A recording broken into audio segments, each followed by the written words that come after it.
আমি জানি না 13 তারিখে একটা আন্দোলন হওয়ার কথা শুনতেছি যে শেখ হাসিনার ইয়ে করবে। শেখ হাসিনার ক্ষমতায় নাই। ক্ষমতায় যখন ছিল তখন তারে তাড়ানোর জন্য কিন্তু সবাই চেষ্টা করছে বলে আজকে ক্লেম করে। তখন তো সে ক্ষমতায় ছিল। তা আমি দেখতে চাই এখন তো সে ক্ষমতায় নাই। দেখি যারা দীর্ঘদিন যাবৎ লড়াই করে সরাইতে পারে নাই, এখন যিনি ক্ষমতায় নাই তাকে তারা প্রতিরোধ করতে পারে কিনা আমি দেখতে চাই। বাংলাদেশের গণতন্ত্র বারবার হুচট খায় কেন?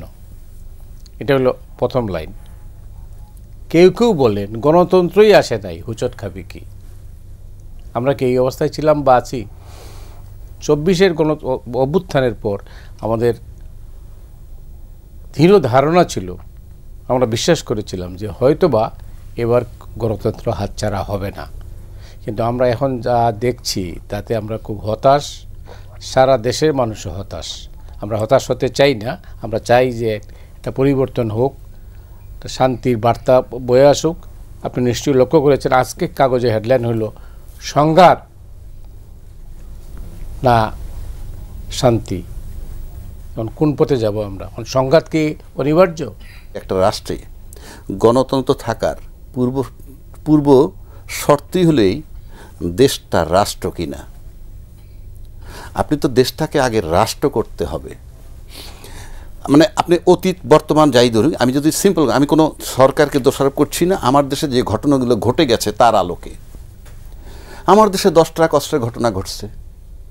আমার দেশে সিরিজ বোমা হামলা হয়েছে। আমার দেশে ইয়েতে কি বলে আপনার কি বলে কানসাটে বিদ্যুতের দাবিতে নিরীহ 24টা মানুষ হত্যা হয়েছে। আমার দেশে সার্বভৌমত্বের প্রতীক 57 জন সেনা অফিসার হত্যা হয়েছে। আমার দেশে আয়নাগর হয়েছে।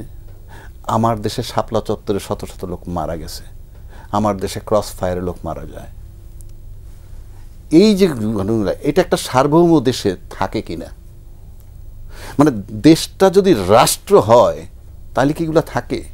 একটা রাষ্ট্রে আমার হয়তো অনেকেই ভালো বলতে পারবে রাষ্ট্রের ডেফিনিশনটা কি তাইলে? সেটাই আমি বলছি। আপনাকে যদি সহজ সরল সমীকরণ করেন, মানুষের জান এবং মালের নিরাপত্তা লাগবে। এখানে একটা না, দুইটা বিষয়, জান এবং মাল। আর তৃতীয়টা হইল স্বাধীনভাবে কথা বলা, স্বাধীনভাবে চলাফেরার স্বাধীনতা। অ্যাটলিস্ট এই 3টা জিনিস আমার লাগবে। প্রত্যেক অপরাধীর বিচার হতে পারে, not in the form of cross fire, not in the form of Aynaghar, not in the form of কি বলে অপারেশন ডাল ভাত। 57টা অফিসার মারা আমি সহ্য করতে পারছি না। অ্যাটলিস্ট এটা একটা স্বাধীন দেশে আমরা। সুতরাং এই যে আপনি অনেক এখানে কিন্তু আমি একটা লম্বা সময় টেনে আনছি সবগুলো বলে। তাহলে গণতন্ত্র ছিল। 24টা অবশ্য আপনি মেনশন করেননি কি? 24-এর আসতেছি, ওখানে আসতেছি। তারপর যদি বলি আমরা মব জাস্টিসের খেলা, মব জাস্টিস না, মব মুভমেন্ট বলতে পারেন। জাস্টিস শব্দটা তো পজিটিভ। এখন মব মুভমেন্ট, মব ভায়োলেন্স বলেন। আপনি কোনো মব ভায়োলেন্সই তো আমি টলারেট করি না। আপনি মনে করেন শেখ হাসিনাকে তাড়ানো হয়েছে, আবার বঙ্গবন্ধুর বাড়িও ভাঙা হয়েছে। আচ্ছা, শেখ হাসিনাকে তাড়ানো আর বঙ্গবন্ধুর বাড়ি ভাঙা দুইটা কিন্তু দুই পার্ট, ওইটা পরের ঘটনা। ব্যক্তিগতভাবে যদি বঙ্গবন্ধুর বাড়ি ভাঙাটা আমি সমর্থন করি না, বাট যে অধ্যায়তে শেখ হাসিনা চলে গেছে সেটা কি? That was the demand of the country of the people. কারণ কি, আপনি মেজর সিনহার বুকে যখন গুলি মারে ওসি প্রদীপ, এটাকে আপনি কি বলবেন? এটা কি কোনো কোর্টের ডাইরেকশন? এটা কি কোনো বিচার নাকি মব? Of course mob. আপনি যদি সেনা অফিসার হত্যা ধরেন সেটাও মব। আপনি যদি ব্যাংক তছরুপ ধরেন সেটা অর্থনৈতিক মব। আপনি যদি মনে করেন বিগত 3টা নির্বাচনে ফলাফল ঘোষণা করছে সেটা সাংবিধানিক মব। আপনি মবের সংজ্ঞা আমি দিচ্ছি, কিন্তু মানুষ কথায় কথায় এমনভাবে বলে মনে যে ওই হত্যাগুলা জায়েজ, ওটা রাষ্ট্র করছে, ওটা জায়েজ। জায়েজ থাকলে বলো যে এই কারণে জায়েজ ছিল, সেটাও তো বলতে পারছে না। এইবার আসেন 24-এর যেটা, আপনি যদি মবের সংজ্ঞা ধরেন তাহলে সেটাকে আপনি মব বলতে পারেন, কারণ কোনো আইন তো মানেনি, আইন তো মানে নাই।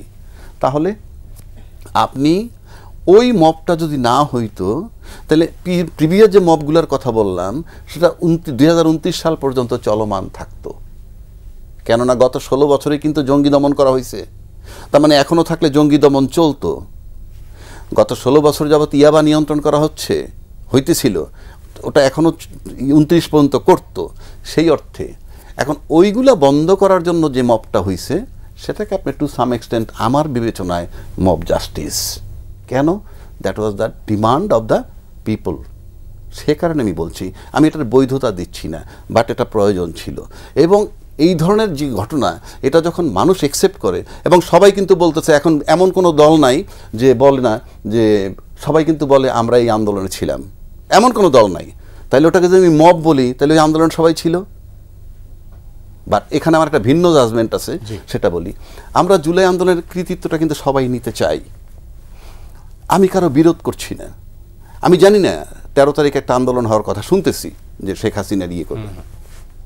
শেখ হাসিনার ক্ষমতায় নাই, ক্ষমতায় যখন ছিল তখন তার তাড়ানোর জন্য কিন্তু সবাই চেষ্টা করছে বলে আজকে ক্লেম করে। তখন তো সে ক্ষমতায় ছিল। তা আমি দেখতে চাই, এখন তো সে ক্ষমতায় নাই, দেখি যারা দীর্ঘদিন যাবৎ লড়াই করে সরাইতে পারে নাই, এখন যিনি ক্ষমতায় নাই তাকে তারা প্রতিরোধ করতে পারে কিনা আমি দেখতে চাই।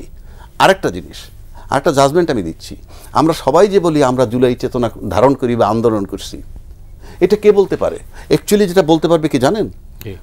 ঘটনার ভিকটিম যিনি, ঘটনার ভিকটিম কিন্তু বেঁচে আছেন, অর্থাৎ তাড়ানো হয়েছে শেখ হাসিনাকে।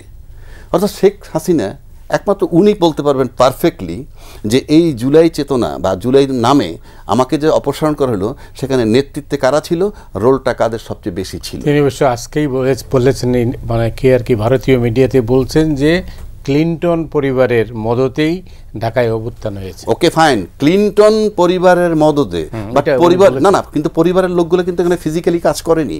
যাই হোক, তাহলে সেই ক্লিনটন পরিবারের অদলে এখানে ফিজিক্যালি কাজগুলা কারা করছে? আপনার কাছে আসবে।